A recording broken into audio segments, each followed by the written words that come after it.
This is Chet Holmgren, and I'm down to dunk. This is AJ Mitchell, and I'm down to dunk. This is Alex Crusoe, and I'm down to dunk.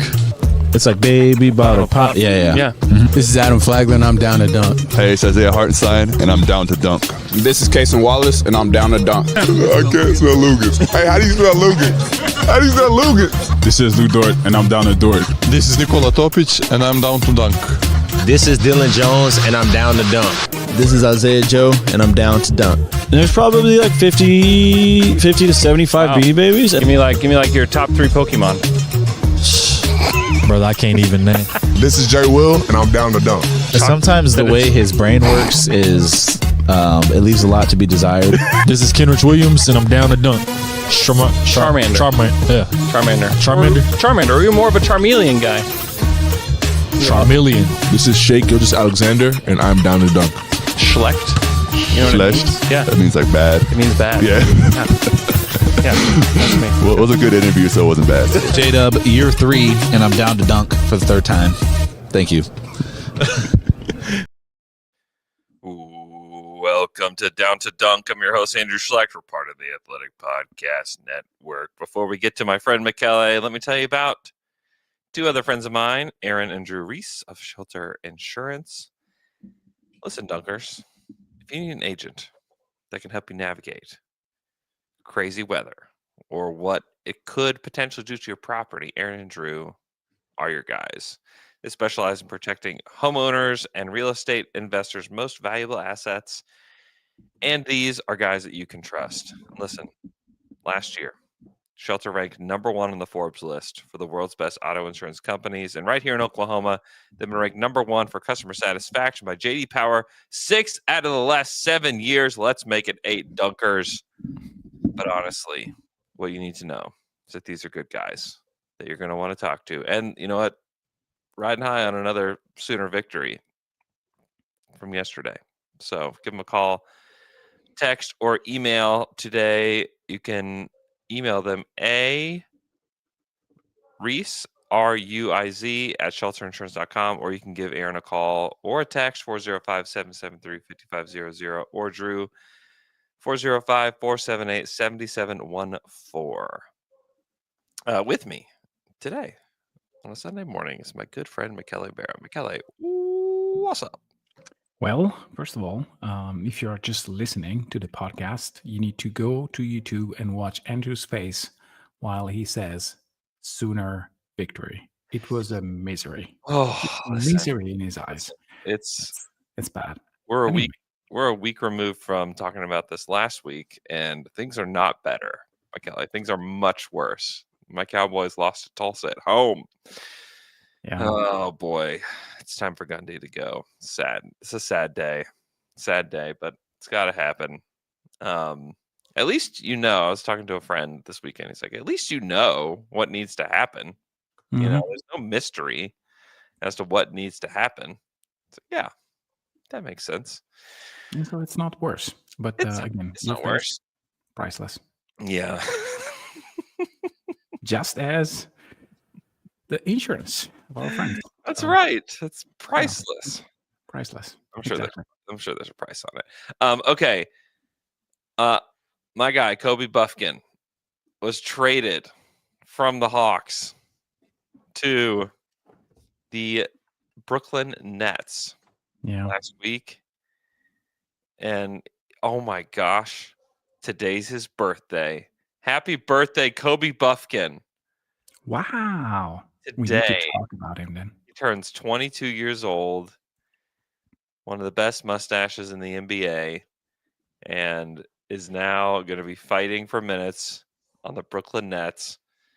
I am not totally shocked by this. One of the reasons that they did this pretty clearly is that they're not sure how good he is, and they also need to clear money on their cap sheet in order to sign Dyson Daniels and potentially extend Kristaps Porzingis. And so Buffkin probably wasn't going to play much this year. He makes $4.5 million this year, almost $7 million next year. That's for the 15th pick in the draft, which is just kind of wild.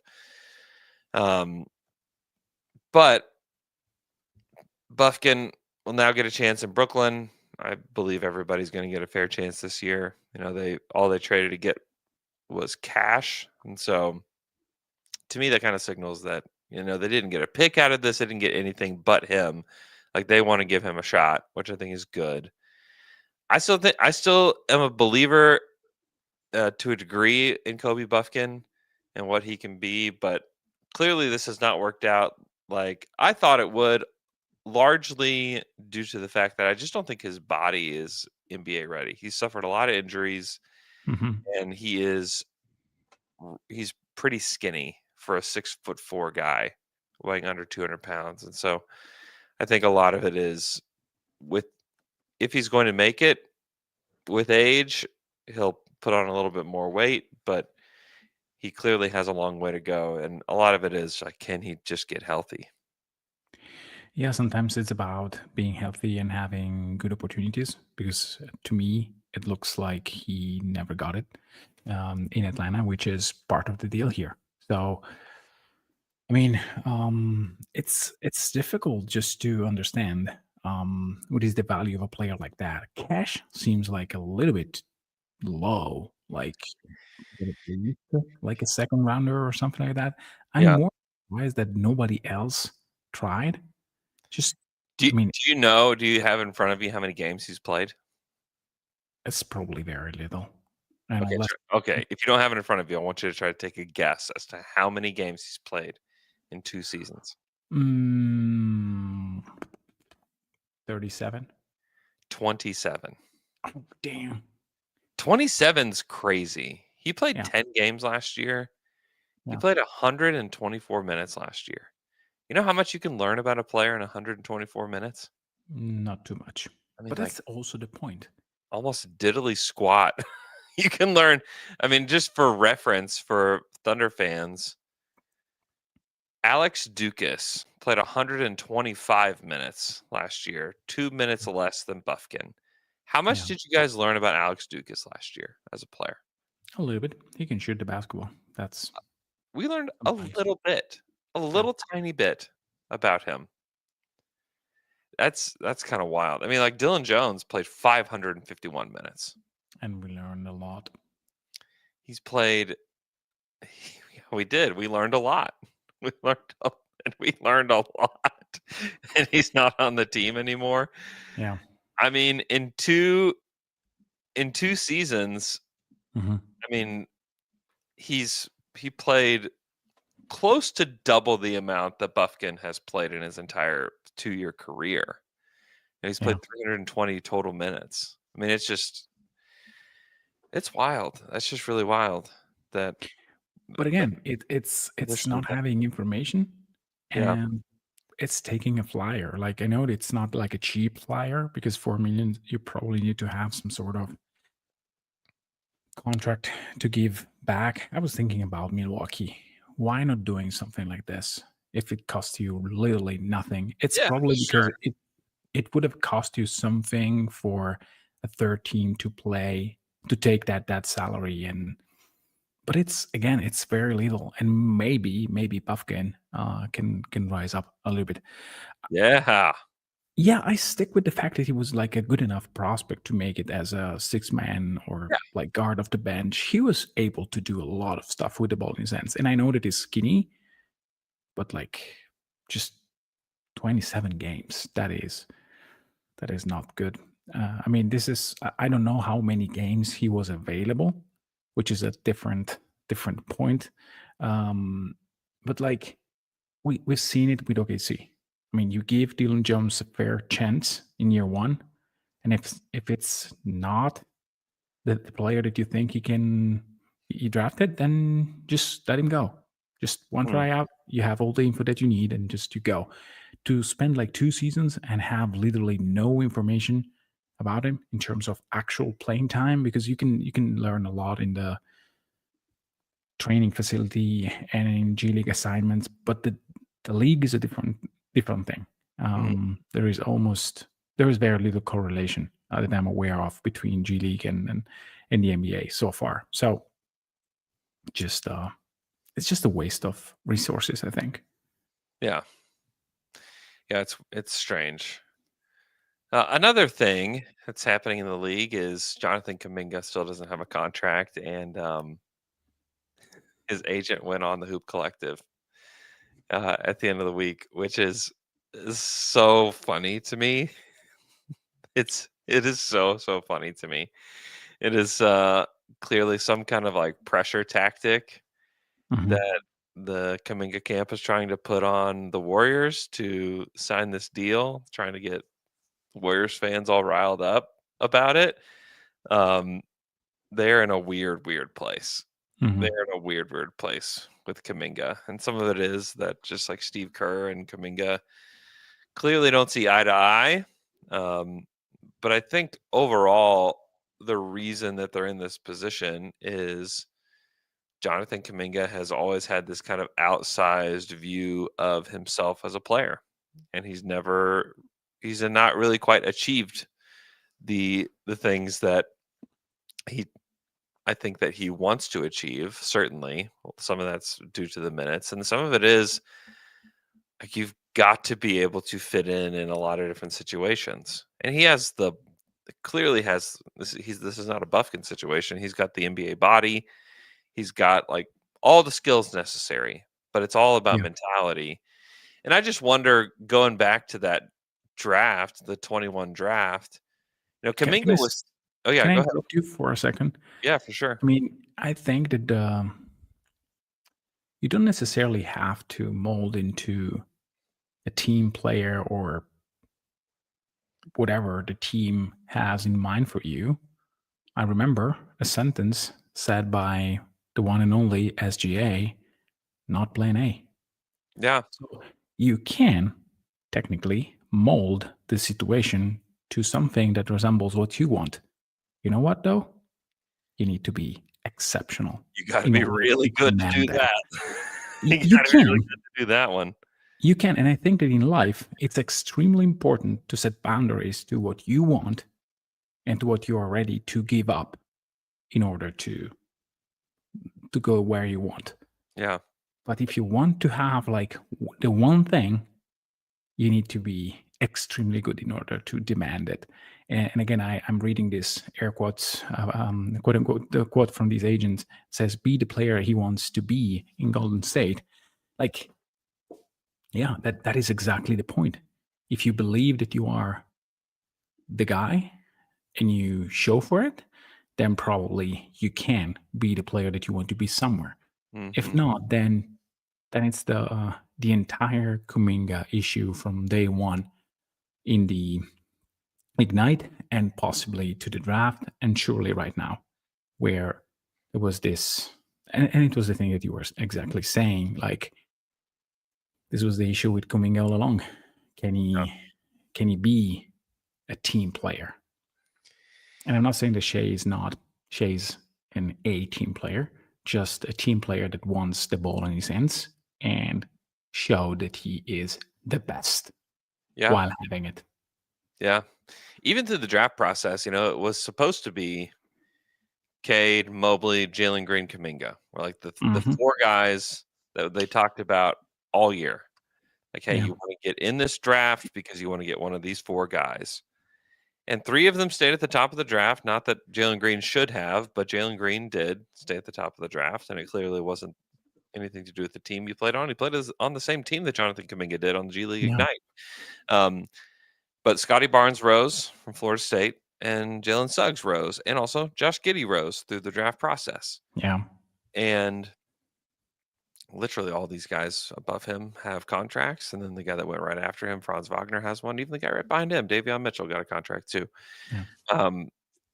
Do you remember the video session that he made, I think with Mike Schmitz or with NBC? I don't remember. God. Yes. Was it Mike? I think it was Schmitz, yeah. Yeah.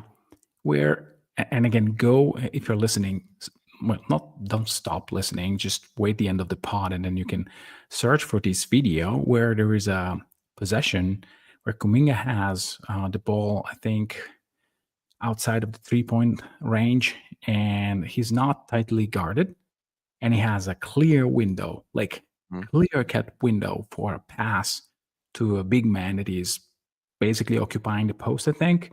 And instead he takes 2 dribbles inside, so now it's tightly guarded, and takes a very contested jumper.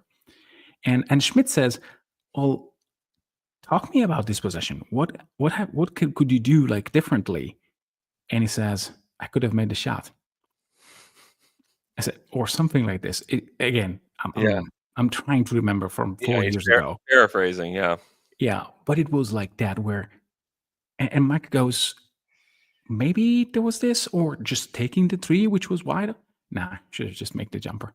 So again, there's also a certain way of watching and thinking basketball that is an issue with Kuminga, I think. Yeah. Yeah, I mean, definitely. And these are small anecdotes, but they during that time they did these interviews with players for the media via Zoom because it was still semi-COVID time, and it was really cool because we got to talk to all of these draft prospects. They did this in the 2021 year and the 2022 year, and so we got to get on these Zoom calls with all of these players. And you see Cade and Jalen Green, Evan Mobley and Scotty and Suggs and Josh Giddey, where our friend Brandon Rabar asked him if he pooped on that. Do you remember this? Oh yeah, I do. He left his thing on, but then he left his Zoom mic on accident. If you don't remember this, but it was very funny. But like all these guys were super professional. Like they're set up as if they knew that they were supposed to be doing this. Okay. Jonathan Kuminga, not that this is like the biggest indictment on a human person, but this was clearly not something that he cared too much about. He was in a car. The camera was all over the place. He didn't really want to answer any of these questions. And it was just like the exact opposite for almost everybody else. Yeah. And there's a lot of people, there's a lot of like important media people in these calls. And I just thought like the Kuminga one was certainly the weirdest one. I remember doing the J-Dub one, and there was like maybe like 4 people on that call. And I just kept asking J-Dub questions. I think Rye Guy might have been on that call too. But it was just, just thinking back to those, it was just kind of funny. But that was like something that struck me. And also when you think about the Thunder now that it's not even that they've won the title, now that they're a successful team, but certainly now that they've won the title, and you look back at these drafts and you think about the personalities of the players that they've drafted and how important that is. And how important it is that they are willing to sacrifice and be part of a team, because they don't win the title without these guys sacrificing and wanting to be a part of the team. That is something that Kuminga is opting out of, to a large degree with this team in the Warriors. He's not trying to fit in with guys that will literally be first ballot Hall of Famers. And he's like, you know what? I think I'm the man here. He's playing with Steph Curry. Yeah. We're in this situation right now. I do not feel bad for Jonathan Kuminga. I think that he has made his own bed, and it is a weird situation. It's one that I'm certainly glad the Thunder didn't, decide to take him at 6. Even though the Thunder don't have Josh Giddey anymore, that opened a window to get Caruso. But that also just kind of, I don't know, it's just another opportunity to praise Sam Presti in that, like, they moved quickly with the Josh Giddey situation. Yeah. It was not... Could have had quickly as well, literally. But anyhow. Yeah, right. They just they didn't sit on this situation all summer and let it just completely devolve. They traded Giddey very quickly, got the player they wanted in, and like it was not this big ordeal. I'm also just kind of marveling at how bad this draft got after Davion Mitchell has turned himself into a player. It took a minute, but then it's Zaire Williams, James Bouknight, Josh Primo, Chris Duarte. Wow. It's like, oh boy, that's rough. And Moses Moody right after that. Ugh. Which I do think that he is still a serviceable guy in certain situations. He can play. He can play. Yeah. He's at least. I mean, he has a contract with the Warriors. He's at least, you can tell that he's trying. Yeah. Okay. We're going to answer some questions that are kind of left over from Reddit. This was not this past Wednesday, but the Wednesday before. And just wanted to give the people of Reddit a chance for us to talk about their questions and let their voice be heard. We're going to do that right after this quick break.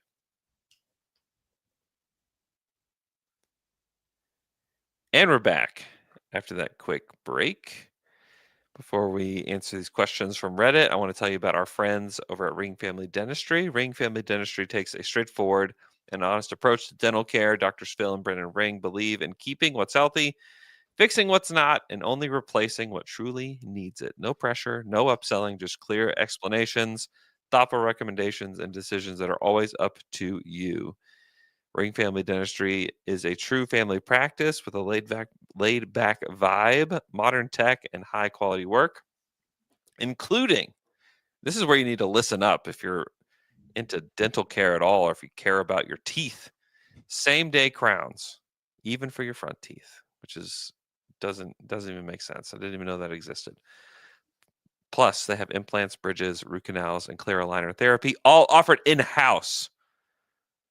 This is why you should go to Ring Family Dentistry. Give them a call or schedule an appointment, 405-621-1555. Or you can also make an appointment online at ringfamilydentistry.com. Okay, questions.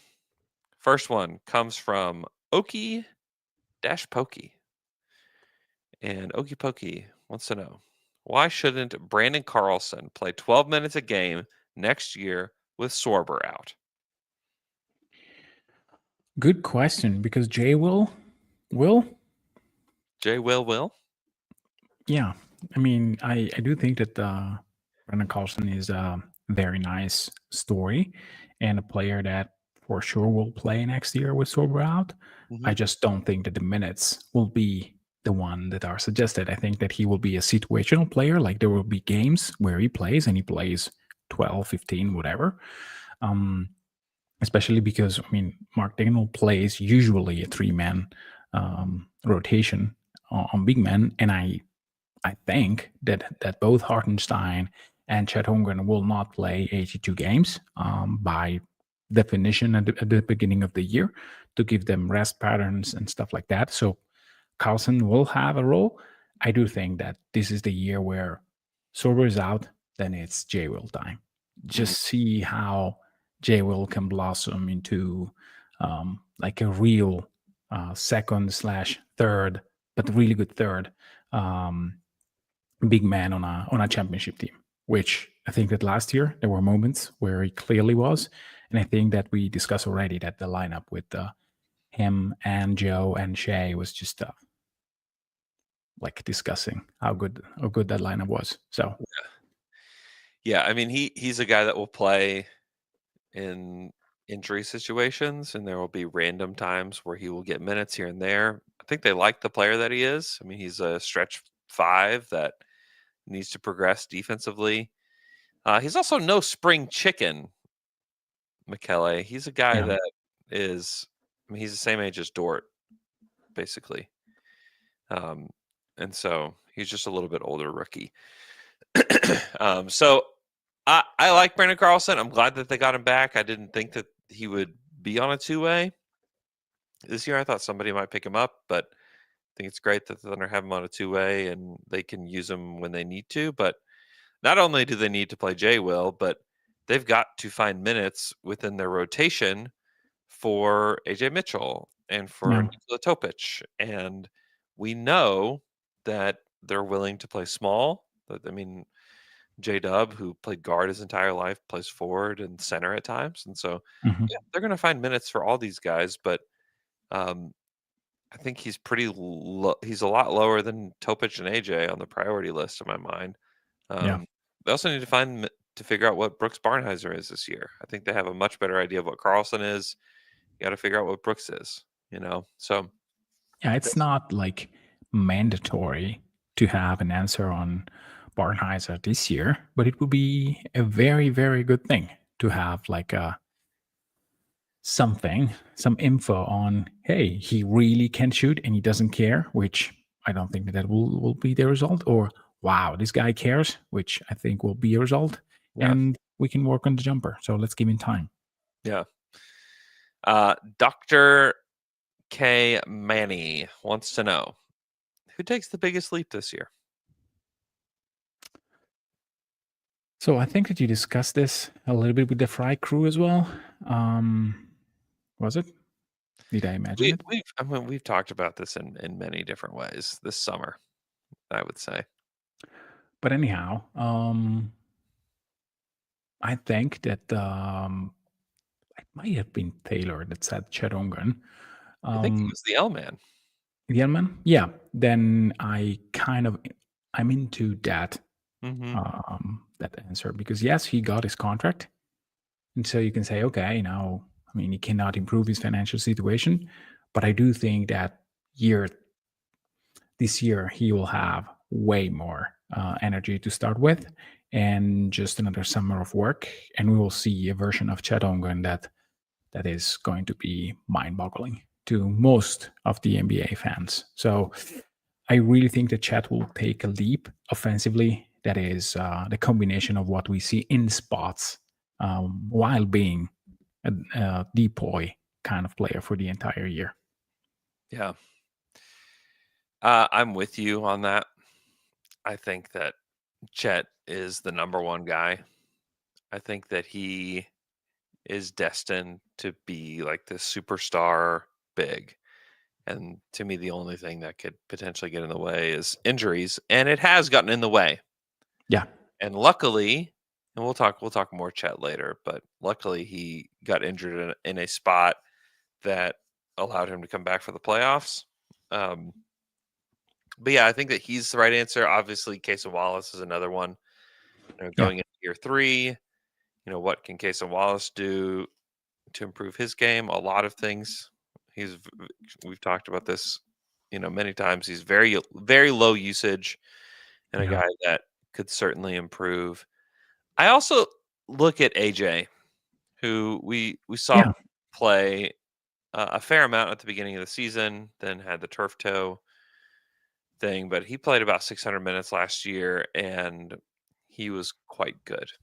And so I wonder, with a healthy offseason, the guy can clearly shoot it. He can do a little bit of everything. He fits in really well. I just wonder if there is a leap from him from year 1 to year 2, getting to be in this Thunder ecosystem for the amount of time that he has now. We've seen a year 2 leap from guys before. And so I wonder if he's next in line as well.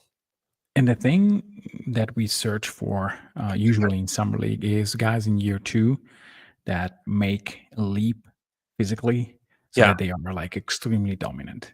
Yeah. And it was not as J-Dub against Utah a couple of years ago, where it was just, oh dear Lord, no. Crazy. Jalen, you're done. Just move away. You finish. Go and enjoy your summer. It was not like that, but there were moments that screamed, oh wow, this guy is really stronger than most of the guys that he's playing against. And again, we discussed it already. He was going against very good NBA defenders. Jalen Wells, for example. Like, he was not just playing against European guys or first-time rookies or stuff like that. No, he was playing also against very good NBA defenders. So I have hopes as well. Yeah, he in the Salt Lake Summer League played 3 games, and he was 19 points per game, 3.7 boards, 6 assists, 1.3 steals, and he was 44% from the field, 44% from 3, 89% from the line. And then in Vegas in 3 games, he was 20 points, 6 boards, 4 assists. He flip-flopped his assists and rebounds. That's weird. There was no Topic in, almost no Topic in Salt Lake. Maybe Topic taking a little bit more ball handling duties. Yeah, it's just weird that he was able to get that many more rebounds though, in Yeah. like the same number of minutes. 1.7 steals. He was 51% from the field, 36% from three, 81% from the line. And this is a very good player. This is a very, very good player. And it was apparent too. I mean, he only played 2 games in summer league his rookie year, and he was 18, 3 and 4 during summer league. I mean, he was good in the Vegas summer league his rookie season. So, but yeah, he's to me he's somebody to watch because I think it's quite obvious that AJ is going to be a guy that pops for OKC this year. Okay, next question. I get this question a lot, and I thought I would answer it here. Like a bird, 47, 96, 19. Andrew, I know you were a teacher at one point. I would love to hear how you made the shift into sports media. I'm currently in school to be a history teacher / basketball coach, and I feel like I can resonate with your direction. Well, and I don't know that like my path is something that I would recommend to anybody because it's such a weird path to the place that I'm in now. I feel extremely blessed to be able to do what I'm doing. A lot of it is that we just started a podcast and we just did it, and that's a lot of things in life in general. Like just start. Like if you want to be a writer, if you want to be a podcaster, a lot of places don't require some sort of credential, or they don't require you to have some kind of specialized degree to do this stuff. And so I would say if it's something that you're interested in, start doing it now. Like don't wait for what feels like the perfect opportunity. Don't wait for what feels like I'm finally ready to do this. The way you get ready is by doing it. And so I would say start now. Like if you want to be a podcaster, just start podcasting because you're probably going to stink at it at first, just like I did, and you'll eventually find your voice. And so I would just say, just start it, just go. Yeah, let me say something. Watching you from afar and just giving like tips to why one should really focus on a few things and be okay with the results. First of all, Down to Dunk was a very, very good podcast from the beginning. I can tell because I was one of the first-time listeners from very far. I think I started in 2013 or 2012. You were in way early, if that's the case. Yeah. Yeah. I think I started watching obsessively the Thunder between 2012 and 2013. And I was listening to Thunder Buddies, and then just Apple Podcast said, okay, these are other podcasts. And I started listening to Down to Dunk, and I immediately thought that it was so much better than whatever else was going on in Thunderland. So it was not bad. It's hopefully better now, but it's hopefully maybe not. Who knows? But it's just sad to be. But the point is, it took Down to Dunk several years of, yes, there were people who were listening, but to get the recognition that Andrew has now, that you have now, it took you like a lot of years of grinding. Long time. With like results, yes, but not, hey, I'm the guy in Oklahoma media. That was not the thing. And the point is, it was not the thing for you. It was just the process, the being, hey, 6 a.m. every Friday. And when we started on Monday, it was either Sunday or Monday. And it has been like that for the past 9 years. Mm-hmm. No excuses, almost no vacation. If it's vacation, we try to record previously or just wherever we are. So, like, to be like strict with the planning and to be obsessive with, hey, we have listeners and we need to be fair to them. So 3 times a week, it's 3 times a week. No excuses whatsoever. And it's tough. It's not easy to just do it for the sake of having a process and trusting the process that will eventually lead you to a better place where you are. You don't know where it is. So that part it's not just starting it, it's just sticking with it and little by little trying to improve. We went from Skype and horrible microphones to good microphone. No, the AirPods microphone will not work. And if you record a podcast with that, you need to re-record it and stuff like that, to better way to just mixing it and trying to like get people into the Down to Dunk world. I mean, Zach Lowe was part of a podcast somehow. Yeah. Wow. It was just these things require time, dedication, and most of all, again, you need to just stick with the plan. So start, yes, but also start with a very, very precise plan, and just be okay if after 5 years you are not the podfather, sorry, Andrew Schlecht. It's going to be like that. Maybe in 10 years, who knows? But yeah. Yeah, it takes a lot of time, and I mean, I did it for 8 years, before I started doing podcasting full time. So it takes a lot of time and dedication and consistency. Yeah, and accept failure. I mean, Yeah, for my sure. story is not the same. I mean, I was very dedicated to become a statistician for an NBA team. That did not work. I tried. I really tried hard, and it didn't work. And now I realize that the thing that I was searching for was not maybe the thing that I actually loved. And I still love doing podcasts. And again, sometimes failure also teach you what you really want to do. Yeah, no doubt. Yeah, I had many things that I tried and failed along the way. And you just learn a little bit as you go, and don't let it get you down.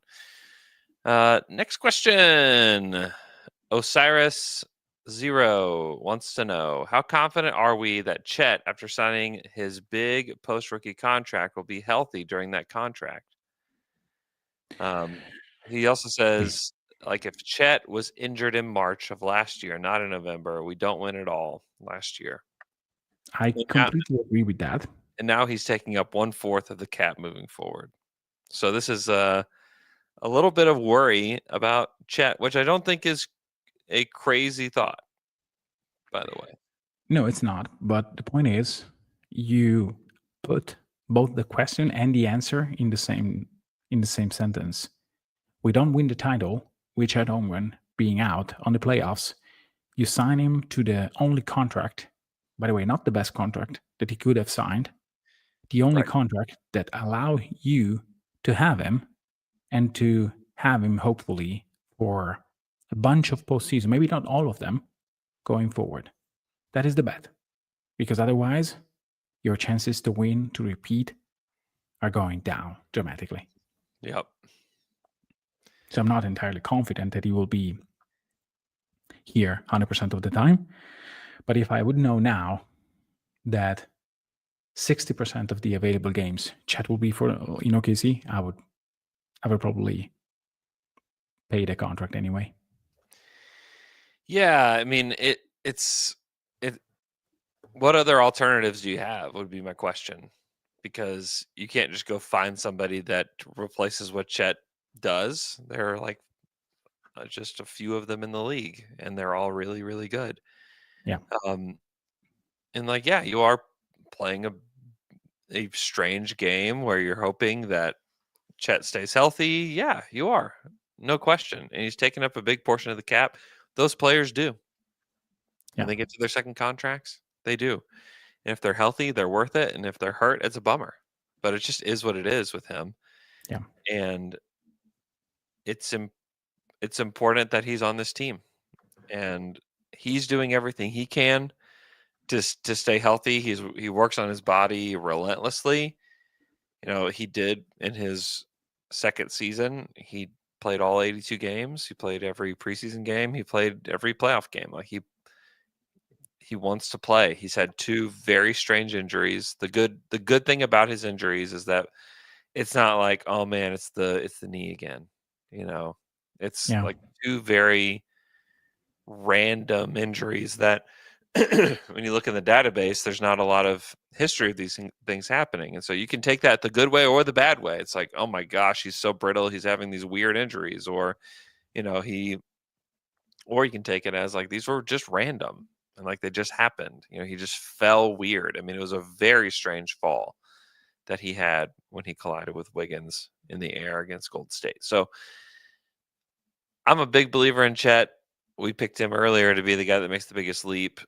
Hopefully he's healthy all season, and that they, for a lot of reasons. One, so they can get more chemistry with he and Ihart. And also just so that we can watch him play basketball, because he's one of the best players in the NBA. And I think that he will start to show that more and more the more we get to see him. Yeah. Okay, last question from Obscure Monstrosity. Wow, I'm a really good reader, if you didn't know. Also, Monstro City. That would be a nice place to live, Monstro City. He's so good. Yeah. Thanks for doing this. What are the top 3 things 2026 contenders are doing to prepare for and attack the Thunder next year? Oh wow. Denver is getting more players, which should help them, because they were really not healthy, and they didn't have enough bodies. I think. Yep. Denver, to me, is the clear-cut favorite to just beat the Thunder in a postseason game or series, because that is a hell of a team. And again, we just lived the series where they went 2-2 until Game 7, where Caruso decided to Caruso Jokic, which that I think is something that you can prepare for. So one is having shooters all around, and every team that wants to beat the Thunder needs to have shooting. Otherwise, OKC is too good of a defensive team for you to beat if you don't shoot the ball well enough. And I think that is something that we discovered throughout the series. Minnesota is a team that could have put OKC into trouble by shooting well with Naz Reid, with Edwards, with a lot of guys. That didn't happen to an extreme degree, and they got pummeled by OKC. Yeah. Indy played a very, very nice brand of spacing the court and really defending high enough. So I think that is number 2, like having shooters. And the third, which I alluded with Indiana, is just playing a super aggressive brand of defense, where you need to hope that OKC's role players are not shooting the ball well enough, and just either be very aggressive, or if you have the size, just play a zone defense like the one that Denver put on the court. Yeah. Because that is something that OKC struggles with. Do I think that OKC will prepare against those things? Yes, 100%. Maybe not against going all out against shooters, because I think that is mathematically wrong. But all the other things, like learn how to play an aggressive defense, like learn how to involve more shooters into their process, and therefore being more effective against zone and or pick and roll aggressive defense. Yes, I think they will work a lot on that as well. Yeah. I was going to mention like teams practicing zone, because there were a lot of teams that just didn't do it at all in the regular season, and the Wolves were very bad at it, and it really helped the Thunder. Yeah. And they may just not have the personnel to be able to execute it for whatever reason. The Nuggets, that was really the only brand of defense that would work against OKC was that zone defense. And so I felt like the Thunder got so much better at cracking it as the series went on. And so I think that in itself will help OKC going into next year. But I think the Thunder just have the Thunder are not a finished product, even though they won the title Yeah. and accomplished the thing that they wanted to accomplish. They're not a finished product. They're still a very young team. I don't know where they rank in the entire league, but they've got to still be on the lower end. Yeah, and also try to put up the zone with Chet Holmgren bombing, which was part of the deal. I mean, Yeah, for the sure. reason why Jay Will played such an important role against Denver, it's because when he was on the court, like he was letting it fly. Yeah. And I mean, yes, defensively, when you have Jay Will instead of Chet Holmgren, it changes quite a lot. But I mean, if you have your big man bombing, then the zone is something that you cannot really deploy as successfully as you would have if you have Hartenstein and another two players that are not scoring the ball efficiently from outside, which was what happened the first 4 games with Lou Dort. It's not a chance that as soon as Lou Dort started like heating up offensively, that the zone defense really decreases its own efficiency. Yeah. Yeah, I mean it's crucial that the Thunder have some internal development with shooting. Yeah. You know, like they just have to be a better shooting team than they were last year. And I think that's certainly something that can happen. I think certainly J-Dub being healthy is a huge piece of that puzzle as well. So, okay. This coming Saturday, down to dunk at Frontier City, okay? We're going to be at Frontier City, and we need you dunkers to be there. We'll probably record our podcast around 1:30. We're going to be at the Mystery River Bar, which is right by the log ride, and you can come hang out at the Mystery River Bar and watch us do a podcast. You can ride the log ride in the background and yell something that will probably get on the show. We are going to be promoting Fright Fest, and so we'll be promoting the Fright Fest themed food and drink while we're doing this podcast. It's either going to be the best podcast we've ever done or the second best podcast we've ever done. I'm not sure which it's going to be, but you should come and hang out with us at Frontier City. I'm going to really try to get the L-Man to ride the Silver Bullet after we record. He's afraid of upside down rides, as you guys have heard on the Fry Pod, but we're going to try to make that happen. So join us at Frontier City. It's going to be a blast. I'm trying to think what else. I will have more things to promote soon. So hopefully this week you'll hear more ways that dunkers can gather, including Down to Dunk Night with the Oklahoma City Thunder is something that will happen soon. So hope everybody's having a great morning, and I hope that you guys have a great start to your week, and we will talk to you guys again on Wednesday. Until to dunk, until to dunk.